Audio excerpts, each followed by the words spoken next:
Nós saudamos a todos com a paz do Senhor Jesus. Estamos no programa A História do Cristianismo. Nós passamos pela Reforma de Lutero, falamos no episódio passado sobre a Contra-Reforma, que foi um movimento de reação da Igreja contra a Reforma de Lutero. Mas com o passar dos anos, a Reforma de Lutero correspondeu à necessidade dos corações até aos anseios daqueles que tinham o desejo de voltar a ter uma comunhão plena com Deus.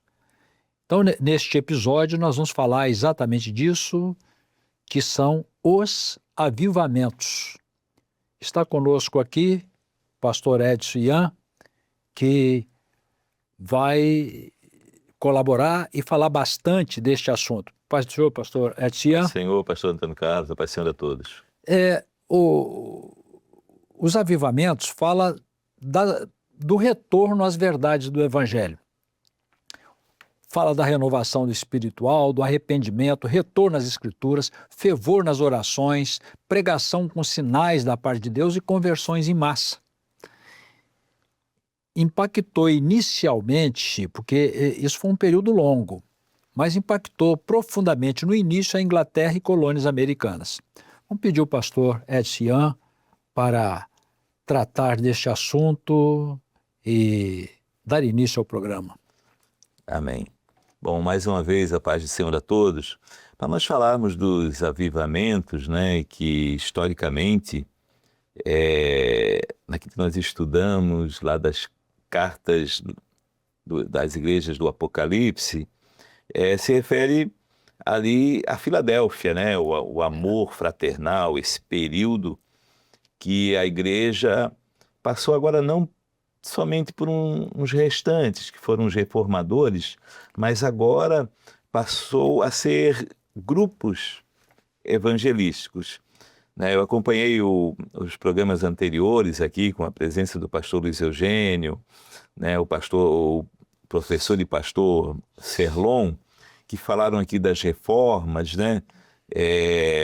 os reformadores, Calvino, Zwinglio e Jacó Armínio, que veio com o livre-arbítrio, Sim.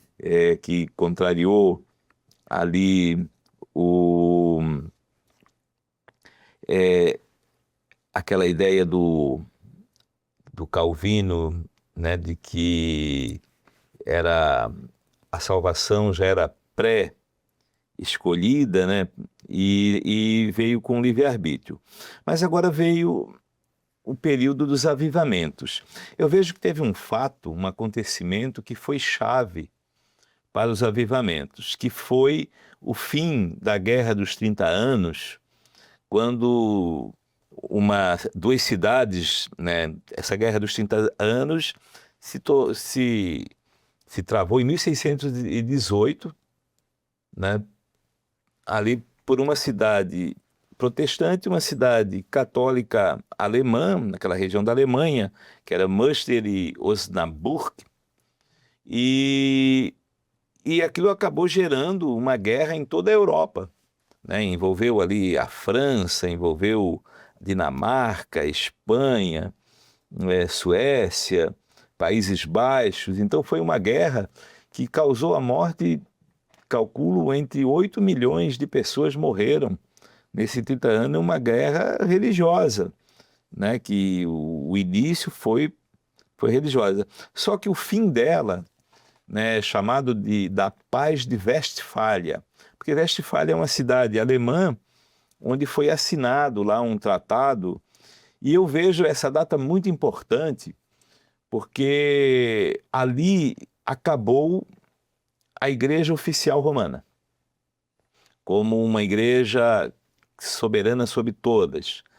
Ali, cada país, ele poderia, ali foi criado as cidades-estados, ou seja, os países, e cada país podia fazer opção pela sua religião sem que houvesse qualquer interferência. Então com isso, deixou de ter a igreja romana era ser a principal igreja. criou-se várias igrejas e também parou oficialmente as perseguições, né, que havia muito ainda, vocês falaram ali da Contra-Reforma, quantas pessoas morreram ali com a Contra-Reforma, havia ainda um respirar ali dessa igreja oficial que queria se manter soberana, mas o Tratado de Westfália, ou a Paz de Westfália, ela veio dar um fim, né, um fim a esse casamento Estado-Igreja. Então criou-se ali cada estado, cada cidade-estado, os novos países, né, foram criadas leis, ele teve direito a ter a sua religião sem ter interferência, sem ter que guerrear por isso. Então, essa paz foi assinada em 1648. E com isso nós vemos que ficou mais livre. Então começaram ali as evangelizações, não só locais, como de países para países. E os morávios foram um grupo que nesse período eles foram importantíssimos, porque eles começaram a fazer viagens, né? Conta-se que numa dessas viagens tinha, isso já foi já quase em 1700, né? Os morávios eles foram muito fortes no período de 1700 a 1800. Tem aquela situação histórica, né? Que eles começaram a orar fizeram um propósito ali de orar por uma semana, cada um fizeram grupos, cada um orar ali 1 hora, e acabou essa oração durando 100 anos, mais de 100 anos. Então, ininterrupta, né? E então os morávios foram muito fortes e eles começaram a fazerem missões, entrar em navios e irem de 4, 5 para outros países. Até conta uma história que eles estavam numa viagem dessa e estava o John Wesley dentro, né? E aí o navio entrou ali um vento muito forte, uma tempestade, e o navio estava meio que indo a naufrágio, e o John Wesley estava meio receoso ali, e ele viu de 4 a 5 morávios ali em paz, cantando louvores e tudo mais, e ele disse assim, quem são esses, né? E aquilo ali chamou muita atenção de John Wesley, que foi um grande avivalista, né? No ano de 1700 a 1800 também, os irmãos Wesley, né? O Charles e o John Wesley foram ali grandes avivalistas nesse início de quando o evangelho começou a ir para toda a terra. Começaram as missões, então eles foram muito importantes. Teve ali Quaker, George Fox na Inglaterra, 1650, mas houve ali então um período de grande avivamento. Foi também aquilo que já falamos em Hebreus Antiga ali, contamos as histórias dos hinos, né? Os maiores hinos mais, digamos assim, mais importantes que nós cantamos até hoje, né? Foram compostos nesse período. Eu tenho aqui uma lista, por exemplo, o hino Mais Perto Quero Estar, né? Em 1805 a 1848, estou dando aqui a data de nascimento aqui dos autores. Mestre, o Mar se Revolta, nós cantamos muito esse hino. 1831, Rude Cruz, um hino nós cantamos até hoje. 1873, Tudo ao Cristo é te entrego. 1847, Vem visita a tua igreja. 1849, né? Aí tem hinos anteriores, né? Por exemplo, Os Céus Declaram, né? Um hino que cantamos 1715. Preciosa Graça, né? O Amazing Grace, 1725. Estou dando aqui a data de nascimento dos seus autores. A Deus demos glória, Quero estar ao pé da cruz, 1820. Então, muitos hinos num período de avivamento que foi, depois da reforma, muito grande. E o evangelho, então, se espalhou por toda a terra. Nós vamos, em outro episódio, falar de avivamentos mais próximos, né? Sim. Mas eu vejo esse ano ali, após a Paz de Westfália, 1648, Abriu a porta. abriu a porta. A Sim. partir dali surgiram, e não foram só homens individuais, né? Eram grupos. Os morávios eram centenas, né? Até falando em grupo, eu queria citar uma coisa no período das reformas, né?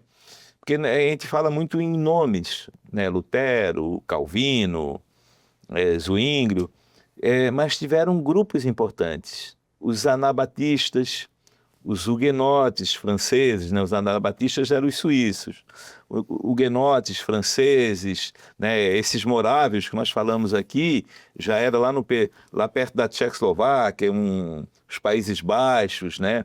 E eles vieram e são fruto de John Hus, um pré-reformador, né? Que foi morto, né, lá em 1492, foi queimado, vivo, né? Mas os moráveis são fruto da base que John Hus deu lá em Praga, naquela região da Tchecoslováquia e a região ali dos Países Baixos. Então esses grupos, e eu tenho uma citação aqui, ó, eles chegaram a vir para o Brasil. Pena que a coisa não vingou, né? Mas os huguenotes franceses, eles vieram para o Brasil em 1557. Vieram numa ilha, aqui, nós temos um episódio aqui num programa chamado História dos Avivamentos, que nós contamos essa história. Sim. Eles vieram aqui para uma ilha aqui na Guanabara, né? A ilha de Villers-Gagnon. Então esse Villers-Gagnon, ele veio... E tinha huguenotes, que era dos franceses, que vieram e eles fizeram o primeiro culto evangélico no Brasil, então isso é registrado, né? E depois, mais tarde, teve lá em Pernambuco, lá vindo já os franceses lá, os holandeses lá de Maurício de Nassau. Aí, também nesse mesmo período, um pouco depois, eles construíram a primeira igreja evangélica. Mas os dois casos não vingou, né? Esses aqui, os huguenotes, houve depois uma perseguição a eles, tiveram que voltar, né? Mas tem o diário de um deles lá que conta essa história muito, muito bonita, então é um fato. E também lá o de Maurício de Nassau, e que permitiu ali a construção do primeiro templo, na insurreição pernambucana lá também deram fim, correram. Então, foi em dois períodos que os evangélicos, né, os protestantes, eles entraram no Brasil, mas a coisa não vingou por muito tempo, mas para ver como eles eram evangelistas. Amém. Quando nós falamos aqui, pastor Edson, dos avivamentos, nós estamos falando de uma relação de comunhão com Deus, onde o Senhor, nosso Deus, fala conosco. Então, o homem convertido a Deus com a verdadeira conversão, ele é realmente transformado numa nova criatura. Se observa na igreja primitiva, até a igreja das perseguições, que os servos de Deus iam para as arenas com alegria no rosto, conhecedores de que a sua partida era um encontro com Deus. Mas depois de Constantino, quando houve o casamento do Estado com a igreja, a obra de Deus se tornou uma religião formal. Ou seja, continuou a igreja como uma organização social, onde as pessoas se encontravam, que falavam de Deus, mas Deus não falava no meio dessas pessoas. Isso perdurou longos tempos até a reforma de Lutero. Lutero teve experiências com o Senhor, não é? Esses outros reformadores tiveram grandes experiências com o Senhor. Mas, a partir desse período do avivamento, nós contemplamos vários grupos tendo um encontro verdadeiro com Deus, onde eles foram, como você mencionou, eles foram à oração, eles se humilharam perante Deus, confessaram seus pecados, buscaram a comunhão com Deus, se arrependeram dos seus pecados, e Deus, então, voltou a se manifestar. E o interessante é que, durante o período da Reforma, se levantaram expoentes, né? Expoentes de servos de Deus, com comunhão com Deus. Mas agora, nos últimos tempos, nós estamos vendo um avivamento de várias pessoas, de vários grupos, ou seja, assim, conversões em massa. Não é isso? Sim. Então, uma operação grandiosa de Deus, onde, vamos dizer assim, a igreja recebe novamente a presença de Deus no seu coração. Acho que tem mais coisa para falar aí, pastor Edson. Eu depois ainda quero falar de um avivalista em especial, que a gente falou pouco até agora, ele é muito conhecido. Falamos pouco, né? Que é o Moody, né? O Moody. O Moody, eu quero falar um pouquinho do Moody depois. Perfeitamente. Mas o primeiro grande despertamento, aqui tem uma citação de alguns servos de Deus, um deles você citou, que foi John Wesley, né? Jonathan Edwards e George Whitefield. Sim. Que foi na época aí, 1730, 1740, né? Lá no início, não é? Eles foram contemporâneos dos Morávios, dos Morávios. Os irmãos Wesley, né? Também, por volta de 1860, por aí, reuniões de oração nos Estados Unidos, vários grupos. Aí já envolvia o Moody. Já envolvia o Moody. Milhares de conversões. Sim. Não é? Também, em 1900, o avivamento no País de Gales. Sim, o País de Gales é famosíssimo, a conversão que teve lá. Oração, confissão pública. Sim. Sem qualquer temor nem vergonha de nada. Fechavam bares. Fechavam bares. Porque ele se convertiu aí para os discursos do Edward. Louvores vivos. Sim. E transformação visível, né? E também tem um avivamento nos Estados Unidos que é muito citado, que é muito interessante, que é em 1906, a Rua Azusa. Eu fui lá. Quer falar alguma coisa? Quero sim. Vamos falar primeiro do Moody, né? O Dwight Lyman Moody.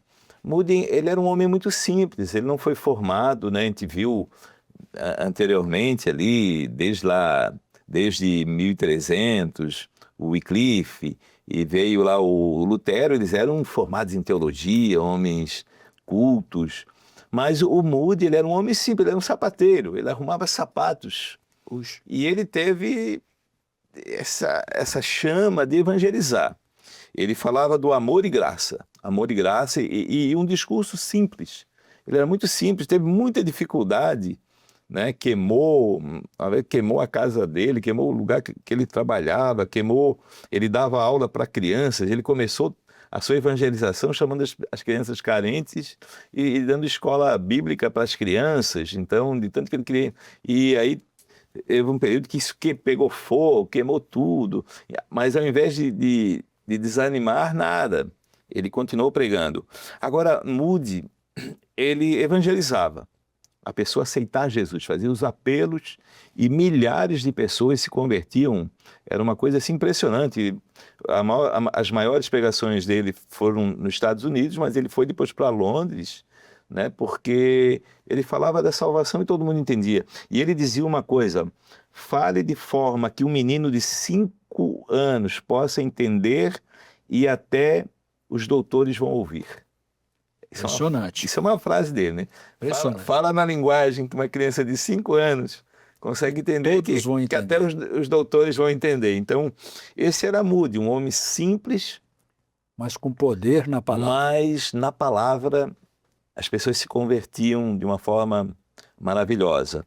A Rua Azusa, eu fui lá na Rua Azusa, lá em Los Angeles, né? Nós fomos lá para uma feira de equipamentos e aproveitamos para ir nesse lugar fantástico. A Rua Azusa tem um negócio maravilhoso. E lá tem a história, tem um pequeno museu lá que tem um pouquinho da história, né? Ela está um pouco esquecida, mas ali em 1906, o que aconteceu? Tinha um pastor também, um homem simples, né? O Seymour. Ele teve a experiência do dom de línguas. Na verdade, antes dele tinha o Charles Parham. Ele foi numa pregação, e Charles Parham era um homem que pregava lá para a parte de Washington, e ele foi pregar mais lá para o norte dos Estados Unidos, e esse William Seymour, ele soube dessas pregações e ele foi lá para ouvir. Aí chegou lá, por causa da cor da pele dele, não deixaram eles participar. Naquela época tinha muito isso, né? Muito racismo. Aí o Charles Parham, o que fez? Fez a pregação aqui, abriu uma porta, você viu ali a fé dele, a vontade dele, abriu uma porta ao lado e para ele assistir ao lado. Mas de todos que ouviram aquela pregação, ele e Charles Parham falava muito do batismo com o Espírito Santo, de dons de línguas, coisa que na época ninguém falava. E aí o que aconteceu? Um grupo daquele ali se reuniu no dia da semana e receberam o dom de línguas. E aí isso foi assim.